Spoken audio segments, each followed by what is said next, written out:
The war room buzzed with the familiar sound of chittering, growling, and mechanical whirring that made up our coalition's daily briefings. Admiral Kextor's purple carapace gleamed under the harsh lights as he gestured at the tactical display with his elongated claws. The Vorthak delegate, General Zimras, let out a series of guttural barks that our translators helpfully converted to standard Galactic, though the profanity filters were working overtime. The human contingent will provide support fire from the rear, Admiral Kextor announced, his compound eyes scanning each species representative. Their weapons are adequate for such tasks. I noticed it then. The silence. Lieutenant Commander Alex Kane sat at the far end of the crystalline table, her small frame dwarfed by the towering forms of our alien allies.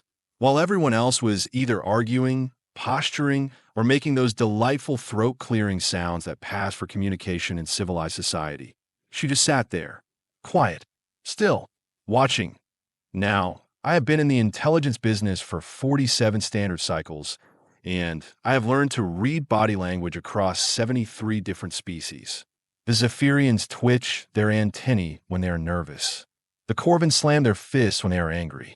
The hegemony delegates start that awful humming when they're plotting something particularly nasty.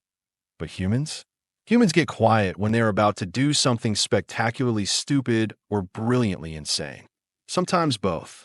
Commander Kane, Admiral Kextor's voice crackled through his translator. Do you have any input on the tactical assessment? Those dark eyes of hers slowly lifted from the data pad she'd been studying. No, sir. The plan looks comprehensive.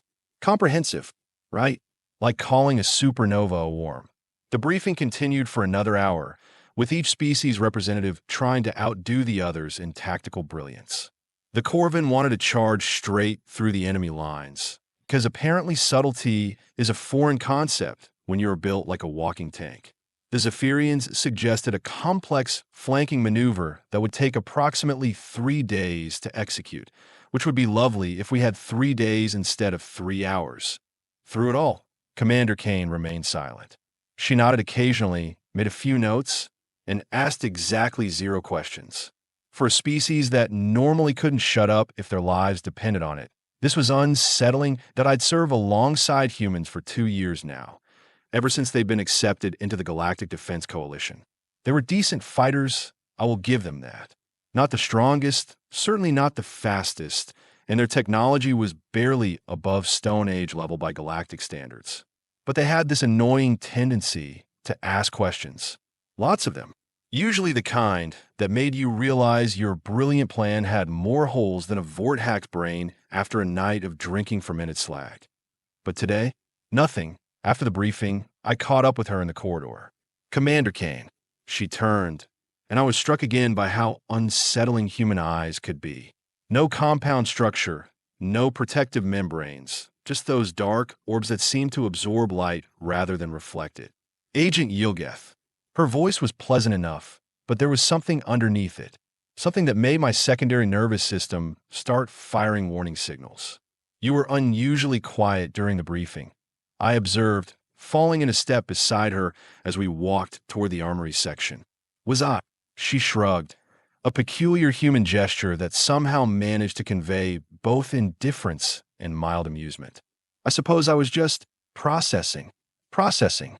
Another one of those human words that could mean anything from thinking deeply to planning something that will get us all killed. The tactical situation is straightforward, I continued, probing gently. The hegemony forces are dug in on Kepler, 442b, standard defensive positions. We hit them with overwhelming force. They retreat. We secure the mining facilities. Simple. She stopped walking and turned to face me. Simple. Yes, that's one way to look at it. Is there another way? That smile again. Humans have perfected the art of the unsettling smile. There's always another way, Agent Yilgeth. The question is whether anyone's willing to see it. Before I could respond, she turned and continued down the corridor, leaving me standing there with that uncomfortable feeling you get when you realize you have been missing something important. The next morning, our fleet dropped out of hyperspace at the edge of the Kepler 442 system. The planet hung before us like a diseased fruit, its surface scarred by massive mining operations. The hegemony had been strip mining it for rare elements for 6 months now, and intelligence suggested they had significant defensive installations. Admiral Kextor's voice crackled over the comm system. All units, prepare for assault. Remember, the mining facilities are to be captured intact. We need those resources. I was monitoring communications from my station on the flagship when I noticed something odd. The human ship, the UES Defiance, had gone dark. No communications, no status updates, nothing. Admiral, I called out, the human vessel isn't responding to hails. Kextor's antennae twitched with irritation. Probably technical difficulties. Their equipment is primitive. But I had a sinking feeling it wasn't technical difficulties. I pulled up the tactical display and felt my stomach drop. The Defiance was no longer in formation. In fact, it wasn't anywhere near the rest of the fleet. Sir, I said quietly, the human ship is gone. The bridge fell silent except for the soft hum of life support systems. Admiral Kextor's compound eyes focused on the tactical display, then on me. Gone?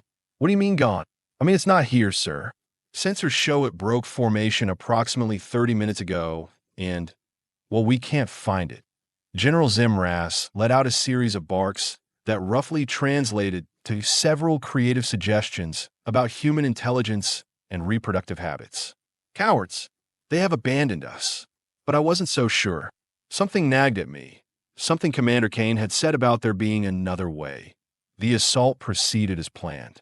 Our forces descended on the planet like a hammer of righteous fury, expecting to crush the hegemony defenses within hours. What we found instead was a very unpleasant surprise. The mining facilities were empty. Not abandoned, not destroyed, just empty. The defensive positions were automated, running on simple AI systems that put up token resistance before shutting down. It was as if the entire hegemony force had simply vanished. This makes no sense, Admiral Kextor muttered as reports came in from landing teams. Intelligence showed significant forces here just yesterday. That's when my comm unit crackled to life with a transmission from an unknown source.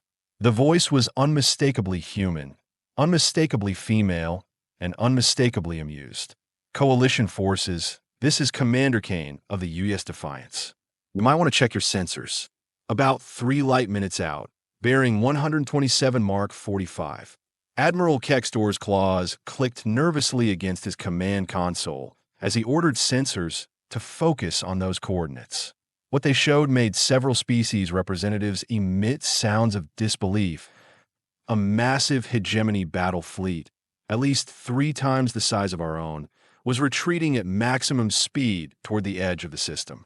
And pursuing them, like a tiny predator chasing a herd of massive prey, was the UES Defiance. What in the 7 hells is she doing? General Zimras barked. Commander Kane's voice came through the comm again, and I could hear the grin in it. Oh, just having a little chat with our friends here. Turns out they're not as fond of prolonged combat as they pretend to be. Commander, Admiral Kextor's voice was strained. Report your status immediately. Status is excellent, Admiral. Mission accomplished. The mining facilities are secured, the hegemony forces are in full retreat, and I have some very interesting intelligence to share with you. I watched the tactical display in fascination as the tiny human ship continued to harass the retreating hegemony fleet. Every time one of their ships tried to break away or slow down, the Defiance would swoop in like an angry insect, forcing them back into formation and maintaining their panicked retreat. How? Admiral Kextor asked, his voice barely above a whisper. Well, Commander Kane's voice was positively cheerful now. It turns out that when you study the enemy's tactical patterns for 2 years instead of just looking at yesterday's intelligence reports, you notice some interesting things. Like how they always maintain the same defensive formations. How they always retreat along the same vectors. How they are absolutely terrified of being cut off from their supply lines. She paused, and I could almost see that unsettling human smile. So I took a little detour and had a conversation with their supply convoy. Amazing how quickly a massive defensive force becomes a panicked mob when they realize their reinforcements and supplies just went up in smoke. The bridge was silent, except for the soft clicking of Admiral Kextor's claws against his console. Finally, he managed to speak. "You engaged their supply, convoy alone." "Engaged is such a strong word," Commander Kane replied. "I prefer convince them to reconsider their career choices. Most of them are currently limping back to hegemony space with some very interesting stories to tell their superiors." General Zimras let out a sound that might have been laughter if it hadn't been so terrifying. One ship against an entire convoy. Sometimes the best weapon isn't the biggest gun, General. Sometimes it's just showing up where the enemy doesn't expect you and asking the right questions. I stared at the tactical display, watching as the hegemony fleet continued its humiliating retreat, still being shepherded by the tiny human vessel. In all my years of intelligence work, I'd never seen anything quite like it. "Commander Kane," I said into my comm unit, "what exactly did you say to convince them to abandon their positions?" There was a pause, then that distinctly human sound of amusement. "Told them the truth, Agent Yilgeth. I told them that humans have a saying. If you want peace, prepare for war. But what most people don't realize is that preparing for war doesn't just mean building bigger guns. It means being willing to do whatever it takes, go wherever necessary. Ask the uncomfortable questions that everyone else is too polite to ask." The comm crackled as she continued. "I asked them if they were prepared to lose everything they'd built here for the sake of one mining operation. I asked them if their families back home would understand why they died, defending a hole in the ground on a planet whose name they couldn't even pronounce. I asked them if they really thought their superiors would risk a full-scale war over some rare elements. And they believed you." Admiral Kextor asked. "They believed me because I was alone, Admiral. One small ship against their entire convoy. Anyone crazy enough to attack those odds either has a death wish or knows something they don't. Since I was obviously still alive and talking, they figured it was the latter." I found myself laughing, a sound that came out as a series of high-pitched whistles through my breathing apparatus. "So you bluff them." "I prefer to think of it as applied psychology," Commander Kane replied. "Plus, I may have mentioned that the Coalition fleet was currently preparing to glass their home system if they didn't withdraw immediately." "That's not true," Admiral Kextor protested. "No, but they didn't know that. And by the time they figured it out, they were already halfway home and looking very foolish." Amazing how quickly military discipline breaks down when people start asking inconvenient questions about why they are really fighting. The tactical display showed the last of the hegemony ships disappearing into hyperspace, their retreat complete. The UES Defiance was already turning back toward the planet, its mission accomplished with 0 Coalition casualties. "Commander Kane," Admiral Kextor said slowly, "return to formation. We have much to discuss." "Copy that, Admiral. ETA to planet's surface in 30 minutes. I will have a full report ready, complete with intelligence gathered from the supply convoy." As the comm channel closed, I found myself staring at the tactical display with a new understanding. The human had been quiet during the briefing not because she had nothing to contribute, but because she'd already figured out a better way. While the rest of us had been planning a frontal assault, she'd been studying the enemy's psychology, their supply lines, their fears and weaknesses. "Agent Yilgeth," Admiral Kextor's voice interrupted my thoughts. "I want a full analysis of Commander Kane's tactics." "How did she know?" I looked at the empty space where the hegemony fleet had been just moments before, then at the small human ship making its way back to our position. "I think, Admiral, that we have been underestimating our human allies. They don't just fight wars. They think about them." And as I watched the UES Defiance dock with our flagship, I couldn't help but wonder what other uncomfortable questions the humans might start asking.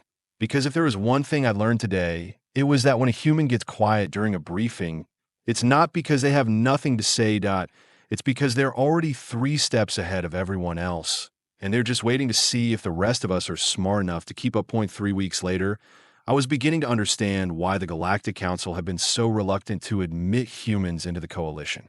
It wasn't their primitive technology or their lack of formal military doctrine. It was the questions. Commander Kane had submitted her after-action report, and it was causing quite a stir among the high command.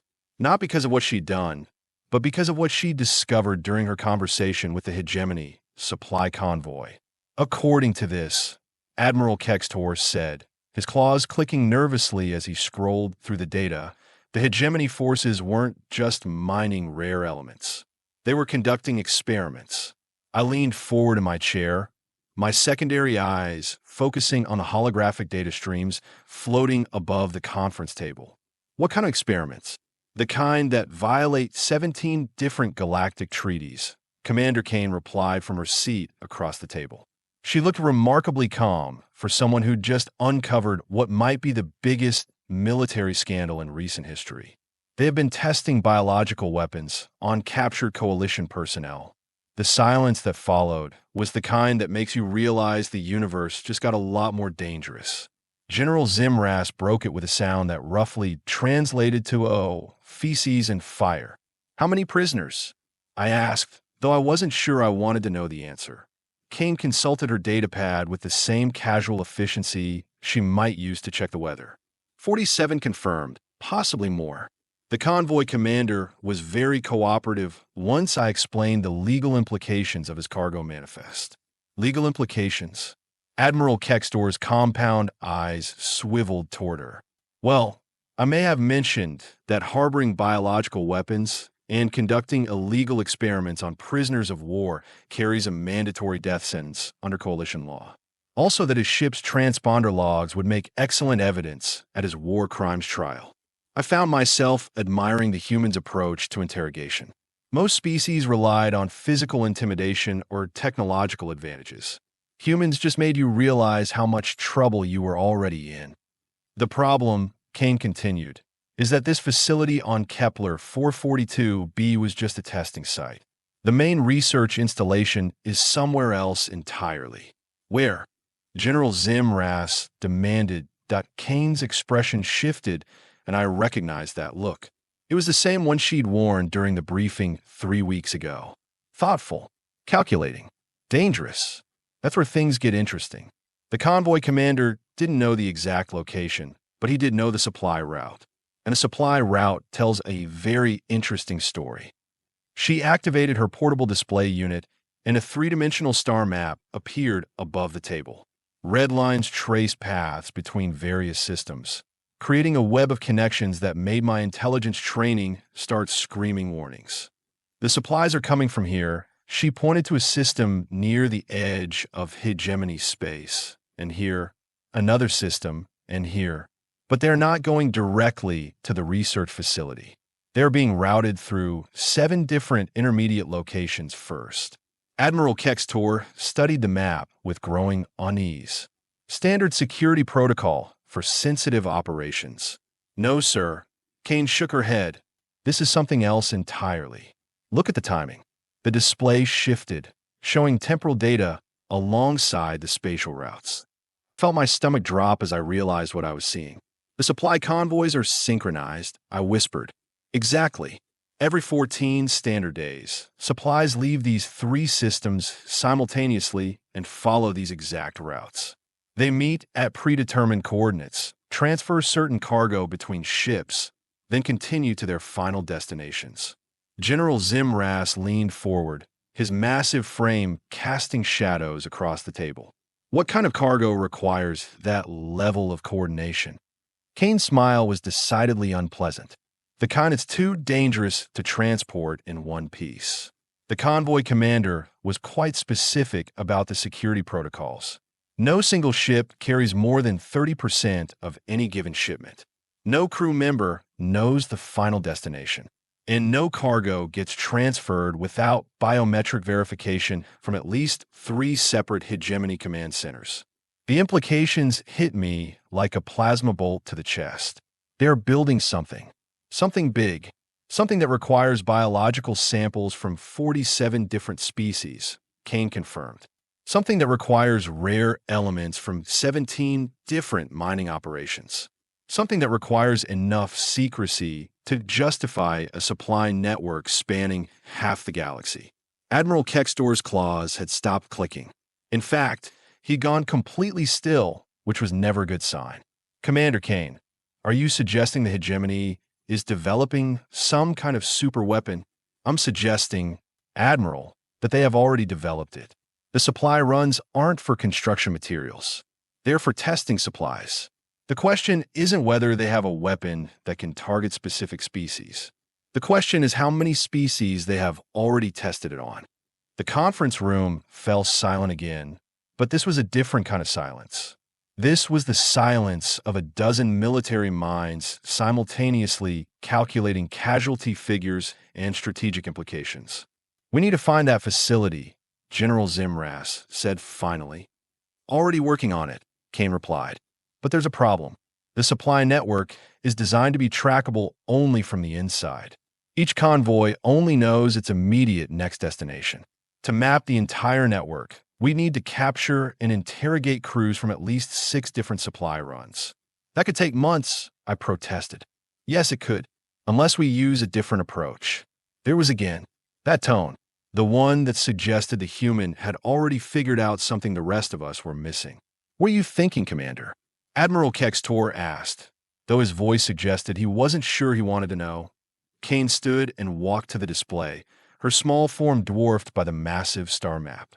"The hegemony's security protocols are designed to prevent external infiltration, but they have a weakness.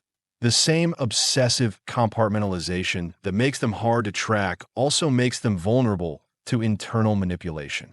She touched the display, and the star map zoomed in on one of the intermediate transfer points. Every 14 days, 3 supply convoys meet at these coordinates. They transfer cargo, verify manifests, and continue to their destinations. It's completely routine. "Your point being?" General Zimras rumbled. "My point being that routine operations are the easiest to disrupt, especially when you're not trying to stop them, just redirect them." I felt that familiar sinking sensation. "Commander, please tell me you are not suggesting what I think you are suggesting." Her grin was positively predatory. "I'm suggesting we become part of their supply network. One small ship, carrying legitimate hegemony cargo, following their exact protocols. From the inside, we can map their entire operation." "That's suicide," Admiral Kextor said flatly. "That's infiltration," Kane corrected. "The Defiance is small enough to pass for a supply runner. We have enough captured hegemony equipment to fake the right transponder codes. And thanks to our cooperative convoy commander, we have detailed information about cargo manifests, security protocols, and crew rotations. Even if you could pull off the deception," I said, "one ship against their entire network, you'd be hopelessly outnumbered." Kane's smile widened. "Agent Yilgeth, you are thinking like a traditional military strategist. Big fleets, massive firepower, overwhelming force. But sometimes the best weapon isn't the biggest gun." "What is it then?" General Zimras asked. "Information, confusion, making your enemies defeat themselves."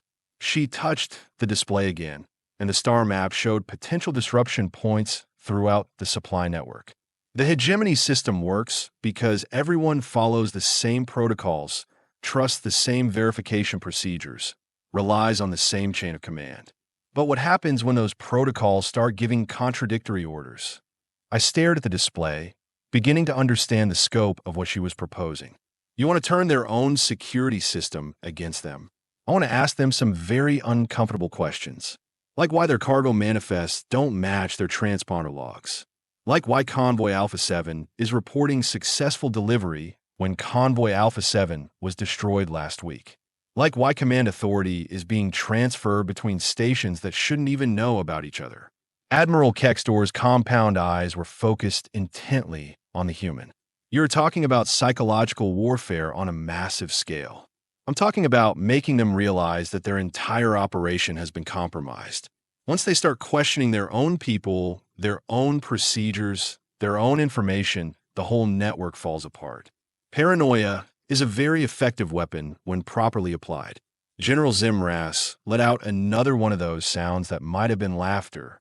"And while they're busy suspecting each other, you map their entire operation and locate their research facility," Kane confirmed, "and identify their test subjects and gather enough evidence to bring war crimes charges against their entire command structure." The plan was audacious dangerous, and completely insane. It was also, I had to admit, brilliant in its simplicity. Instead of trying to fight the hegemony's superior numbers and technology, Kane wanted to turn their own paranoia against them. "When do you leave?" Admiral Kextor asked. "Tomorrow. The next convoy rendezvous is in 4 days, and we need time to prepare the Defiance for her new role as a hegemony supply runner."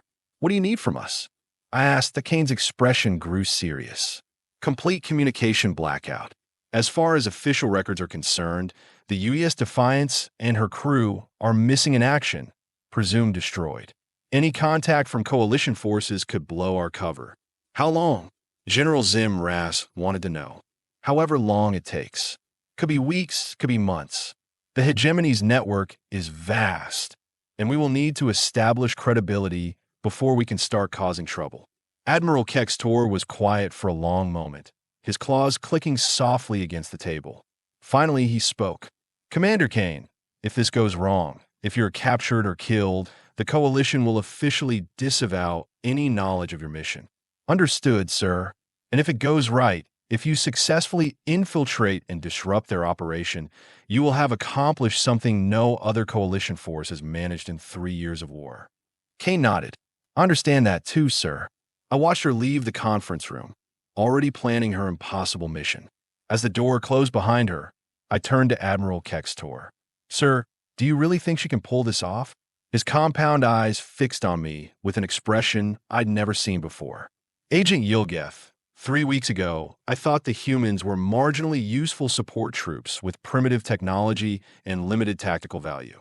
Today, I'm beginning to think we have been asking the wrong questions about this war." "What do you mean?" "I mean that maybe the question isn't how we defeat the hegemony. Maybe the question is how we keep up with our human allies." 4 days later, long-range sensors detected the destruction of a small coalition vessel near the Kepler 442 system.